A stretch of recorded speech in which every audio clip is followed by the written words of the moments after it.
भाजणीचे साहित्य भाजताना कमी भाजले गेले तर सर्व जिन्नस व्यवस्थित खमंग भाजावे.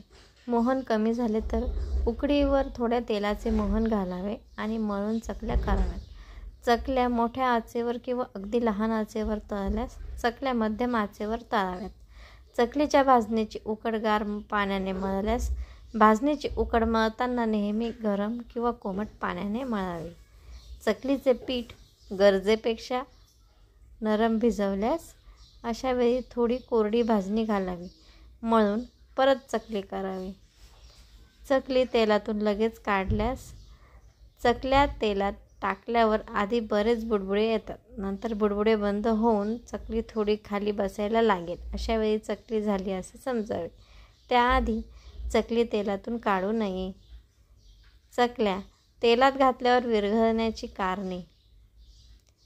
पिठात मोहन जास्त झाले तर थोडी भाजणीची उकड काढावी.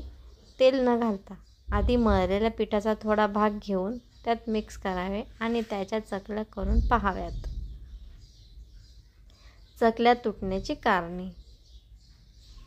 चकल्या पाडताना तुटत असतील म्हणजे पीठ गरजेपेक्षा जास्त घट्ट मळले गेले आहे. नरम पाण्याचा हात घेऊन भाजणीची उकड किंचित मऊ मळावी.